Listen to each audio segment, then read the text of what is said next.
Every step towards your goals requires sacrifice, suffering, struggle, and tireless exertions of passionate action. Martin Luther King Jr. once said that human progress is neither automatic nor inevitable.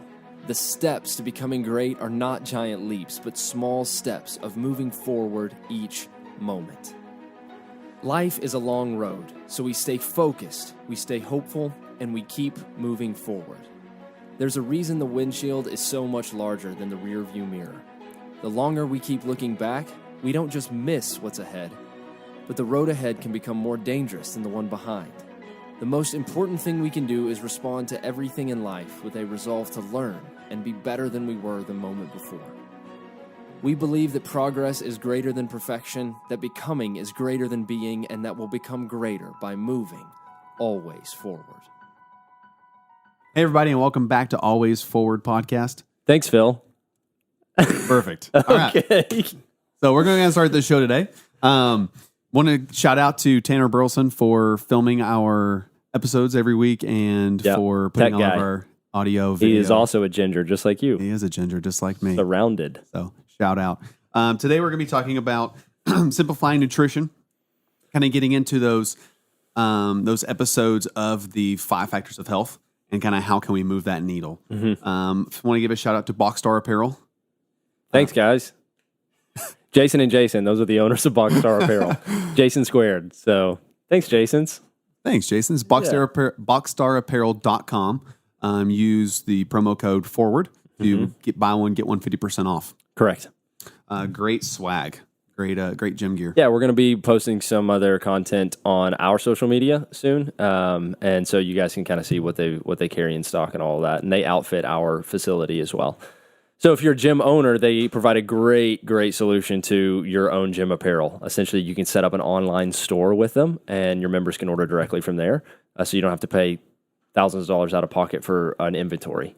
So great solution for that kind of stuff. Yeah, that's great. You can do a mass ship, and that way you just have all your members order all their ship, and then they ship everything all at once. Yep. So it's great. So let's kind of talk about nutrition. What is the point of nutrition? Like, how does it affect that factor of health of eat, and why is it in the beginning? Yeah. Okay. So basic setup, foundation for the conversation. 5 factors of health: eat, sleep, train, think, connect. First one, bottom of the pyramid. Everything else is built onto it. Eating. Can't out-train a bad diet. You can't out-train bad nutrition.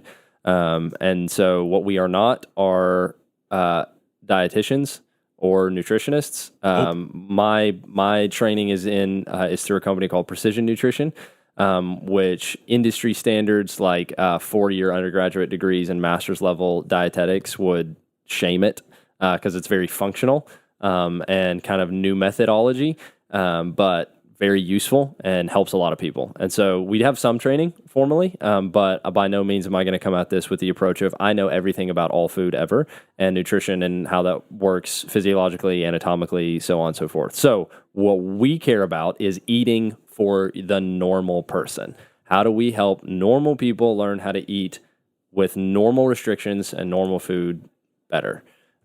So we want to move through it quick. So buckle up.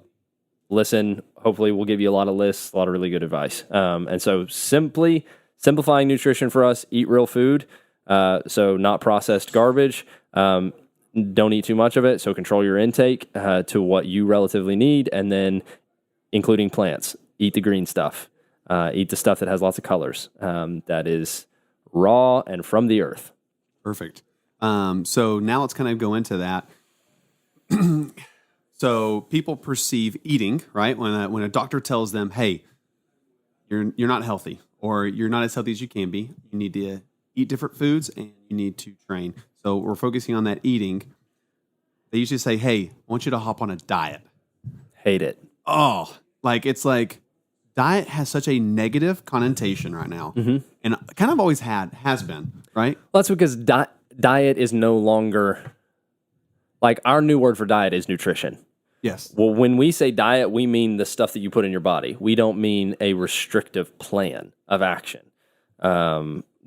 So that's why we don't like diet. And so we, and as a gym, adopt the mentality and the methodology that diets, so meaning you think about any diet that you want, but beyond diets, even like the helpful things, so like counting calories, counting macronutrients, micronutrients, intermittent fasting, performance-based nutrition, all that kind of stuff, we think that all of those things that are pretty hard to stick to and execute should be reserved for high-performing, high-caliber athletes. So high-performing, high-caliber nutritional strategies should be reserved for high-performing, high-caliber performing athletes. Yes. And so that, same as CrossFit. So this is one of my favorite things that CrossFit says, is the needs, the training needs of the like Olympic-level athlete and the grandparent don't differ by kind, but by degree. You're doing the same things at a different level. So our nutrition strategy is, of course, calories, of course, nutrients, of course, like volume and timing of food and consistency of when you eat and all of that kind of stuff. Of course, it's the same thing. It's just not quite as rigid. It's a different level for a different goal. Our goal is health, sickness, wellness, fitness, moving the needle towards wellness, past wellness, into fitness. That's our goal. With that, we want to have solid nutritional strategy, not some restrictive, high-performing, high-intensity diet. And so our goal is health, general health, lean body composition. So decrease body fat, increase muscle mass. One of our goals is to be around for a long time, to live longer. Our goal is to look good, to feel good, and to live well. That's what nutrition means for us, is what nutritional strategies do we need to implement to achieve those things. To achieve those things, we don't believe in diets. So we don't believe in restrictive diets. We don't believe that it really works. For sustainability. For short periods, it can. Sure. And I guess I can give like an IE. My dad was like 60, 70 pounds overweight, right? And he did, what is the diet that you eat a lot of just fats and proteins? Hardly no carbs. Keto? Keto. He did keto because he was quite a bit overweight. And it helped him shape that and lose a lot of weight. Right. Now he's lost a lot of muscle mass. Yeah. Because you have to have carbs-free muscles Right. and stuff. And so, but diets are great for short term. Right. Short term. Kick starts and stuff like that. And here's the thing. The reason that worked for your dad is because whenever he shifted into being on a diet, he became mindful. Yep. He just started caring about what he was putting in his body. Yep. So if a diet does that for you, excellent. So if you're going to diet, if you're the kind of person that's like, I'm just going to, for the rest of my life, I have to diet. I'm going to transition for the rest of my life from one diet to the other. Here's our first list. Here are the 5 characteristics of a good diet. If you're going to diet, these 5 things need to be involved. 1, you need to care about food, essentially. You have to care about what goes in your body. You care about eating and awareness. So that's why it works for some people. You are shifting from eating everything and anything all of the time in any amount to going, I'm going to diet, so now I understand that I'm going to put these parameters around it, so now I'm mindful. It's going to make a huge difference. You're going to move the needle. Yeah, absolutely. Sure. So first, awareness. You got to care about what you're putting in. Second, quality. So you focus on food. So beyond the awareness piece of like how much and what and all of that, it's the quality of the food itself. And that can get very specific. And very again, technical. And we want to stay away from all of those, like the grass-fed beef and no nitrates and all that kind of stuff. There is a time and a space for those things, absolutely. But the first thing is food quality, meaning just don't eat a lot of processed foods. It's what is it? Single ingredient foods. Yeah, for single sure. ingredient. If you can look on it and there are multiple ingredients, it's probably not the best for you. Yeah, and it's learning the 80 plus names that there are for sugar. So when you look at something, it's like no sugar added. Well, sucralose is in it. So like there are literally like, I don't know how many, so many names for sugar. So it's like learning that and recognizing the fact that like understand food quality. So first, care about food, be aware of what's going in your body. Secondly, focus on the quality of the food that you're putting in your body. Third, eliminate nutrient deficiencies. So that means that every human being has varying but somewhat consistent needs of what nutrients are going in your body. So those macronutrients, proteins, fats, and carbs. Yep. We all need those in some varying degree for each one of us. And so a diet should eliminate deficiencies of those three primary things, and also the micronutrients, which there's a much longer list of. Which, if you're doing the macros, you're probably doing the micros. Sure. If yeah. you're doing those macros right. Normally, and to kind of let everybody know, those micros you don't have to be so like rigid on. Mm-hmm. Yeah. But it eliminates deficiencies, which means a good diet does not create deficiencies. So a diet that entirely removes one of those macronutrients doesn't make a lot of sense long term. So correct. For sustainability. Right. And so it eliminates nutrient deficiencies in terms of what your body needs. Fourth, it controls your appetite and your food intake. So that's the volume thing. So you've got to control your urges to eat all the time and develop self-control for the most part. Control your intake. Fifth, it promotes exercise. Any diet that does not also promote exercise is not an effective diet because, one, we know it's a factor and they all work together. But secondly, because nutrition fuels activity. So if there's no activity, what is the nutrition fueling other than just your normal day-to-day life? Now, if you don't exercise and there's no activity, then what you need as fuel is less. So a good diet should enhance and should encourage and should involve exercise. So awareness, quality, food quality, eliminating nutrient deficiencies, make sure you're getting all the nutrients, self-control of your intake, and then exercise. So those would be 5 factors of, if you're a diet person, those 5 things need to be involved in all of your diets. Yeah. And it kind of goes back to, what are doctors going to prescribe you? Most of the time, they're going to describe you eating well and then training, some sort of exercise. And like you said, they go both hand in hand. Because that's most things is, hey, I want you to move. I want you to eat well. Yeah. So I have done multiple different diets. I have, and really, the thing for sustainability for myself has kind of been not a diet, like you said, but kind of nutrition is more like the zone. And kind of what the zone does is, like you said, it's a macronutrients. It is based upon the size of the person, and it is carbs, proteins, and fats in a certain number. And all you got to do is weigh your food, and then you're good. Yeah, you start weighing your food, and you're being super mindful about how you're eating. The zone diet's good, and there's a lot of information about that online. Just look it up. It's literally called the Zone Diet. Yep. We support it. I think it works because it is just more of a mindful eating diet. And so that one does work. I would say, to get into, I guess, the next list of things when it comes to simplifying nutrition, because that's our goal, is for you to walk away from this going, I know maybe a few actionable things that I can do here to eat clean. So to eat clean for health. The reason that we don't sell diets to people is because, like you said, they're not sustainable. And there are a couple of reasons they're not sustainable. And I think these are really important because when we identify the reasons that they're not sustainable, we understand what we should be doing instead. And so the reasons diets aren't sustainable is because they're filled with massive holes. Like, they're just filled with so many holes. So, like, for example, let's talk about a calorie counting diet. So you've got your calorie counting diet of, well, you need, if you calories in versus calories out. It's that simple. So if you're burning this number of that simple. Yeah, if you're burning this number of passive and active calories a day and you eat fewer than that, you're absolutely going to lose weight every single day. So it just makes sense. Calories in versus calories out. Energy in versus energy out. Nothing more. It's so simple. In those diets, at the end of the day, you go, I got 120 calories left. I think I'll have some ice cream.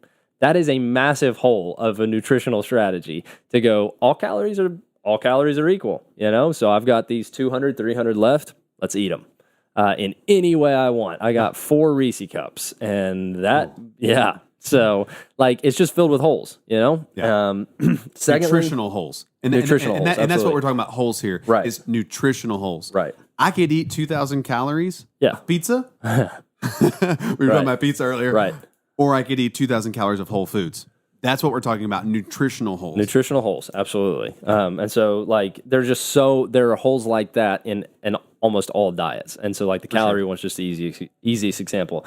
Another reason that they're not sustainable, and the thing we want to combat, is that they create an unhealthy relationship with food. It creates this light and dark, good and evil mentality towards food itself, and it leads to, like, food shaming, and it leads to binge eating too, because, like, you control. This is bad.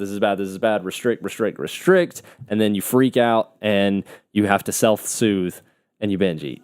Been there, and so, done that. Yeah, and so like We've all they been just there. they create this unhealthy relationship with food itself, and that's not sustainable.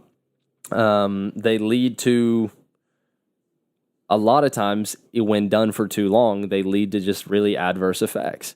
And so like the keto diet can lead to some pretty adverse effects when sustained for too long of a time. I mean, like your carbs are the primary nutrient that your brain uses to operate. The source of energy. Right. And yeah. Yeah, and like people don't understand. People are like, well, all carbs are bad. Like dirty carbs in excess consumed through sugary, high processed foods, absolutely. We agree. Get off those carbs. But if you're in here training a lot, like it's your energy source. So if you don't have that nutrient in your body, what you're going to end up doing is burning through your muscle, like at a certain period. And so like it's necessary. And so it leads to adverse effects long term. But ultimately for me, the reason that diets are not sustainable is because they require expert level knowledge to execute. You know what I mean? Like you have, to understand what you're doing, you have to understand everything about all nutrients and how food works and when your body needs what. And you have to learn about like time periods and when should you, it's the whole like age old, should I drink protein 10 minutes after I work out while I'm working out, 30 minutes after I work out? Should it be whey, casein? What kind of protein should I take? Should it be with milk? Should it be with water? Should it be with almond milk? Like I've missed my window. I've missed my. So it's just like, it requires this expert level knowledge. And here is the problem. Everyone is an expert on everything. So you can just listen to anyone. And so too many people say things that they know nothing about. And now people are legitimately implementing like high impacting nutritional methods based on some idiot who said something that knows nothing. Because it was just their thought process. Right. Because some dude can bench press a lot, you thought you needed to listen to him about... Hey, I always eat a donut after I work out. Yes. So everybody needs to eat donuts. Yeah, that story of, man, I wasn't losing any weight, and then I started eating donuts every weekend, and I've lost 5 pounds. It's the answer for everybody. No, like, it's not how it works. And so, like, it requires expert-level knowledge that without it, you're going to end up just bouncing from fad diet to fad diet to fad diet over and over and over and over again. So instead of dieting, plans, restrictions, all of that, we want to go just learn high impact nutritional strategies that you can implement for literally like the rest of your life. So we're focused instead of on diets, good nutrition. What is good nutrition, essentially? Perfect. So let's kind of stop. Let's do a hot take real quick. Oh no. Pew, pew, pew, pew. What are we doing? Okay. Peanut butter and jelly. Everybody loves peanut butter and jelly sandwiches. Yeah. Okay. If you don't, I feel bad for you. You're missing out. Yeah. Okay. Strawberry or grape? Grape. Really? Yeah. Strawberry is the nectar. Grape. Oh, okay. Let us know. What kind of peanut butter, though? That's not the question. Sorry. Oh, no. We could get it could be almond butter, peanut butter, it could be cashew butter. I do like a good almond butter, PB&J. Ooh, yeah, grape, though. Okay. I'm strawberry. Okay. We'll see what happens. We'll see. Let us know. Hit it in hashtag. Let's see. Hashtag PB&J. Last week's hashtag cow broth. I think that's our best hashtag so far. Oh, God. So far. So, yeah, let us know what you think, strawberry or grape. Cool. So let's kind of move on. What are some of those good nutrition habits? And kind of how can we break that down to use daily? Because we're talking to kids. We are talking to teenagers. We are talking to college students. Yeah. We're talking to parents. We're talking to grandparents. That's what's really great about nutrition. Like you said, it varies by degree, not by difference. Right. Not by kind. Like everybody needs the same things in different degrees. Yeah. Based on your output. Yep. So you eat relative to your intensity. And so how do you need to perform? At what level do you need to perform? That means what do you need? For me, we train a lot. We train with a lot of intensity. My metabolism operates in a way that it's fast and it's very hard for me to gain weight. And I would like to continue to gain weight. And so I eat very differently than someone who is trying to have the opposite outcome. So Losing weight. it makes absolutely no sense for me to consume the exact same things as somebody in here who is borderline obese, needs to lose body fat, and start moving the needle towards health. Where as I'm trying to move the needle towards performance. You're moving Now, that needle from wellness to fitness now. Yeah, and at the same time, we still eat the same stuff, just in a different implementation, like in a different volume and all of that kind of stuff. So it's still the same thing. Real food, not too much, meaning eat the amount you need, and mostly plants. Eat relative to your intensity. And so good nutrition, I guess we can go good nutrition and then best practices. Perfect. So good nutrition, it moves the needle on the continuum. Sickness, wellness, health. Good nutrition moves you towards health, or it moves you towards fitness. If you're mindful enough, that is enough to make good nutritional decisions all on its own. You go to McDonald's and you sincerely ask yourself, is this moving the needle towards wellness or towards fitness? And the answer is going to be simple, and you know that it's not. And so even just a significant mindfulness of that particular and specific thing is enough to start making better decisions. So it moves the needle on that. It helps control energy in versus energy out. You eat based on your performance. So good nutrition does do that. It's just not the whole picture. And so energy in versus energy out. Good nutrition should sincerely help you look better, feel better, and perform better. If it's not doing those things, it's not right for you. And it takes time. So understand that, let's say you're 40 years old and you've had poor nutritional habits and exercise habits for your entire life. It took you 40 years to get to where you're at. You're not going to see every bit of the result, every bit of the results that you want in a month. It's going to take some time. But to that point, you should feel drastically different after a couple of weeks. I was about to say, I want to say to change anything in a diet, you have to do it at least 30 days. Yeah. Like if I'm going to, let's say the zone, right? If I'm going to change up how much fats I'm going to take in, so kind of plug in with the zone, they never change the number of carbs and proteins that go in and out. The only number that changes whenever you're changing the zone up a little bit is you can add more fats. Because fats don't make you fat. No. That's ironically, no. Ironically, right? Yeah. So I can eat more nuts, seeds, that kind of stuff, right? Yeah. And so you want to go at least 30 days on whatever nutrition you're going, and then you can tweak it from there. And that's the biggest thing, man. Good nutrition is flexible. Yes. So it's flexible because life is long and people are different. And one specific structure and strategy will not work for everybody. And so it's got to be flexible. So that means you are going to have to be patient enough to give it time to learn. I am just now starting to figure out what really makes me feel and perform better. And so it just takes time. So it's flexible. It's got to be relative to you. And so yes, good nutrition helps you look, feel, and perform better, but this is the next one. Good nutrition is outcome based, meaning if it's not working for you, it's not good nutrition. What's good nutrition for you may not be good nutrition for me. There are bottom line foundational best practices and just straight up truths regarding nutrition. But what works for you doesn't work for me. So it's outcome based, it's personalized, it's relative to you. And so you got to mess with it. You got to tweak that stuff.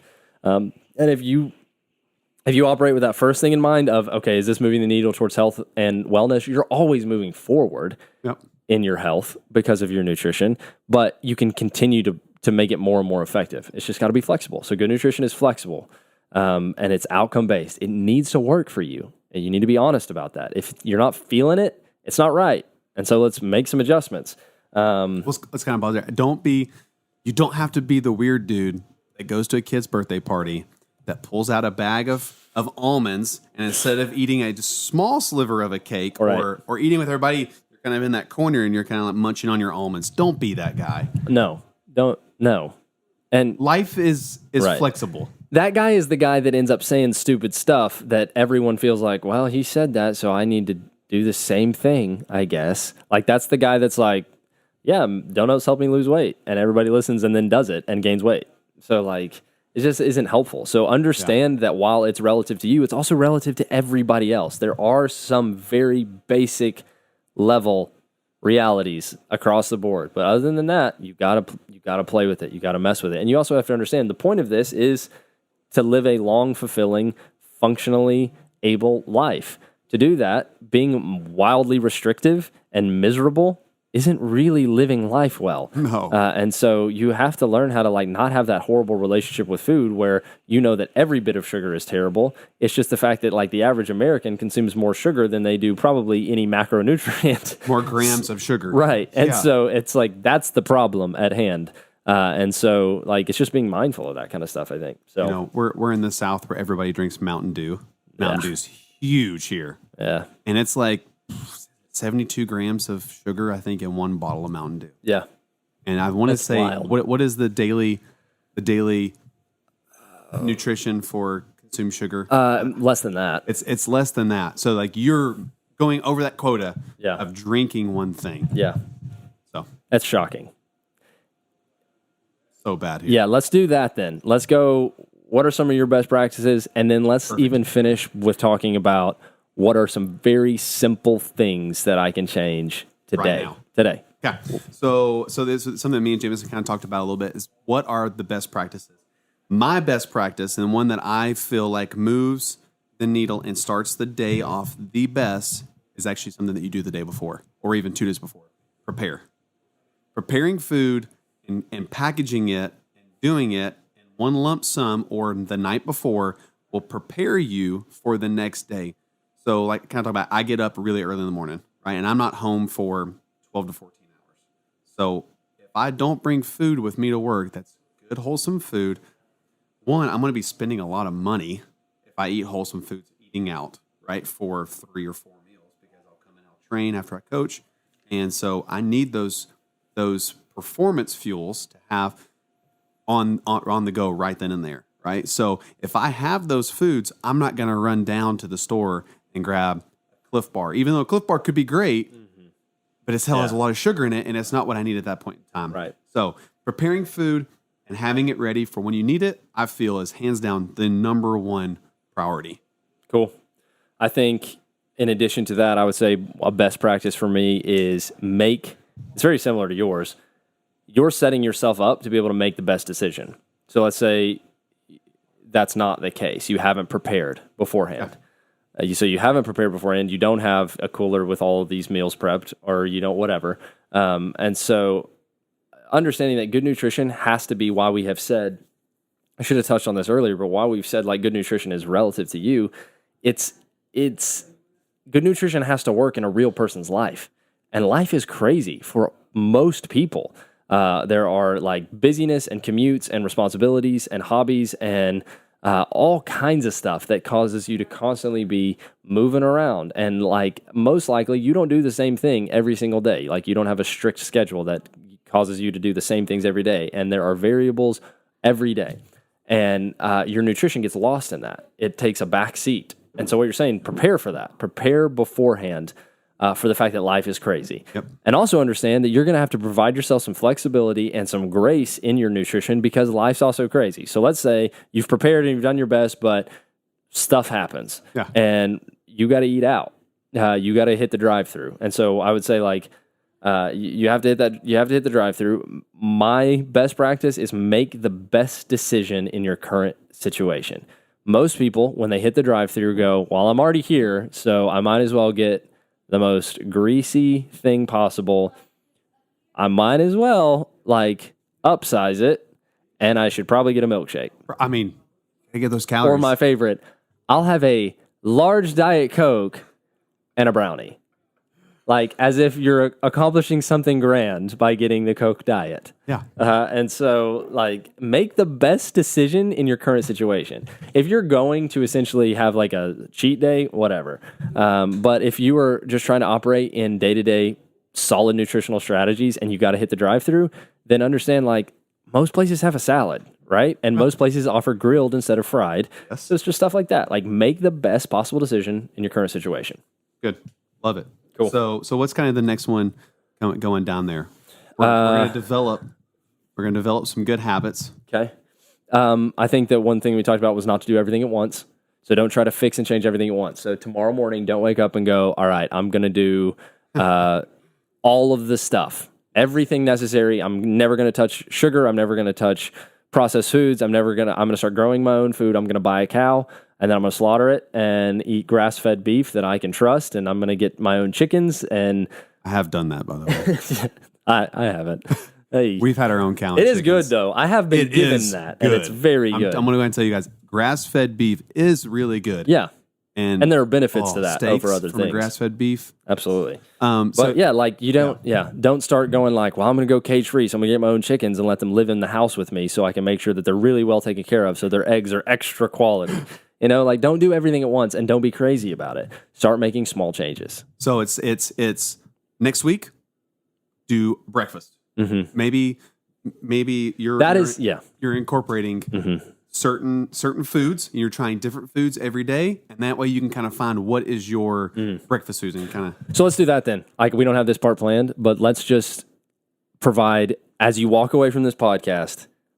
What could you change tomorrow? So what you just said, breakfast is probably the area to get the biggest win. Seriously, because Americans eat breakfast like first dessert. Yeah.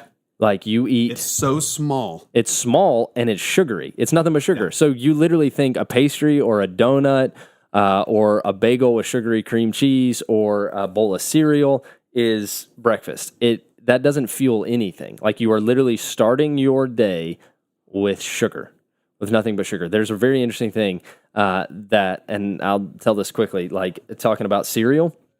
So there's a guy who, and he's a nutritionist, and what he does with his kids is he buys sugar-free cereals, and he puts a bowl of sugar on the table, and he says, put as much sugar as you want in that sugar-free cereal. He said never, ever have his kids added personally themselves as much sugar to their sugar-free cereal as the sugar that's already in sugary cereals, like Lucky Charms, Cinnamon Toast Crunch. Yeah, that kind of stuff. He's like, that stuff has more sugar than my kids will even add themselves to sugar-free stuff.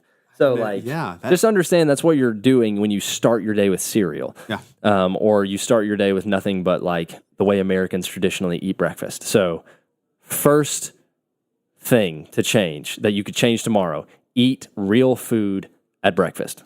What do you eat for breakfast? Breakfast, normal. So, breakfast, usually, it depends on if Leslie's made it or if I made it.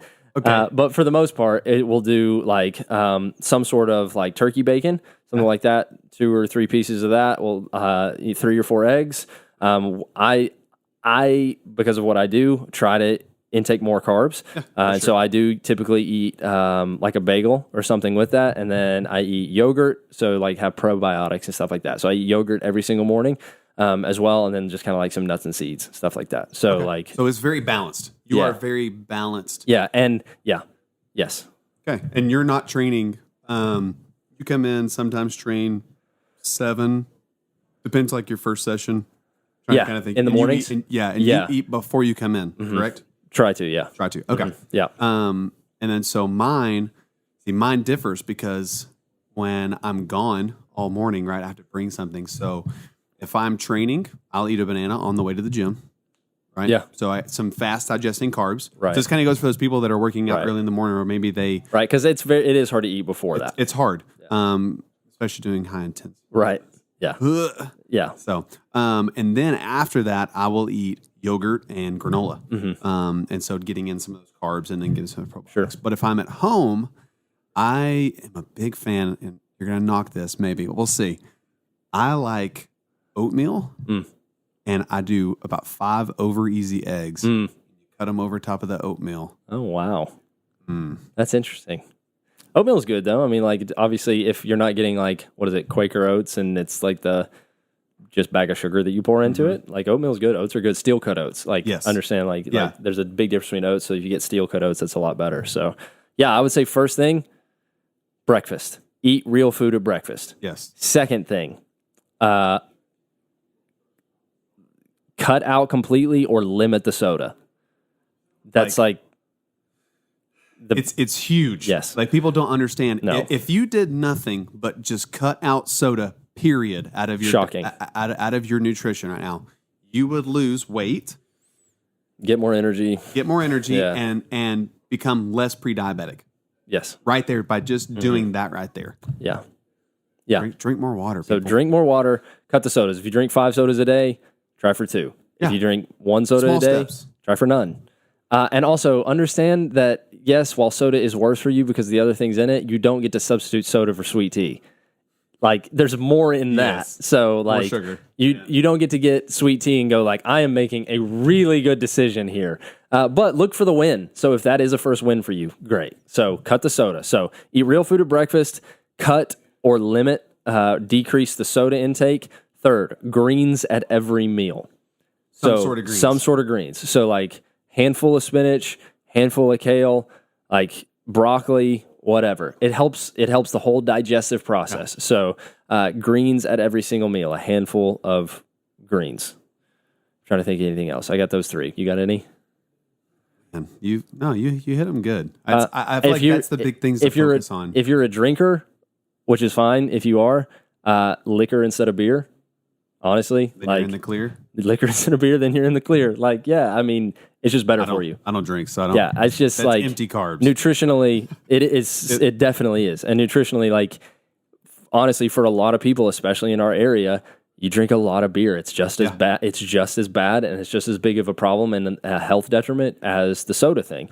And so, like, if you're going, well, I'm going to drink, if I'm just a social drinker or whatever, like, liquor instead of beer, man. Like, it's just better. And then, like, coffees, dude. So I guess this will be the 5th one. So we've got eat real food at breakfast, cut the sodas, cut or limit the sodas, greens at every meal, liquor instead of beer, and then 5th, with your coffee. Understand that still counts. I know that, like, because you think, well, this isn't a meal, so I'm just going to get this Starbucks venti white chocolate mocha with extra pumps and put, like, the new, like, flecks of sugar on top of the cold foam. Like, it still counts as calories and as nutrients. And so, like, understand that. So stop drinking your calories and stop drinking all of that through your coffee. So, like, just it goes back to make the best decision in your situation. So if you're a coffee drinker, I'm a coffee drinker, just make the best decision. So every time I go to Starbucks, I say, how much do you put in that? What sweetener do you put in that? They tell me how many pumps, and I say, I want 1/8 of it. So, like, sometimes if they're like 1 pump, I'm like, literally barely push it down. Tap it. Like, literally just tap the thing. And so I'm like, because I want it to taste that way, and I don't want to be like, I'm just drinking black coffee and nothing else. I like my coffee like my soul. Right. And so, like, just make that best decision. So, like, cut the whipped cream off of it. If you are just a standard coffee drinker, like, use cream instead of sugar to sweeten it or whatever. And so, like, make the best possible decision with that. And just understand that, like, if you're eating clean for breakfast, lunch, and dinner, but drinking, like, coffees and stuff like that all of the time, like, that's a huge detriment. You're hurting it. You're cutting your legs out from underneath of you. Yeah. So those things. Real food at breakfast. You could change this tomorrow, and you could just do these things for the next month, and it would make a huge difference. Real food at breakfast. Cut the sodas. Greens at every meal. Liquor instead of beer. Make good decisions at Starbucks. I don't know what to call the 5th one. Yeah. So, love it. Cool. So thank you all for listening today. Please let us know about your hot take. And great. Oh, I had to put that in there. Yep. And then next episode's going to be talking about sleep, the power of sleep, which we're going to have a guest speaker. Yeah, we're going to get hopefully one of the doctors who trains and works out here that we know to speak to that from a more medical perspective. So the power of sleep. Sleep is your superpower. Principles and habits for better sleep. Perfect. And out.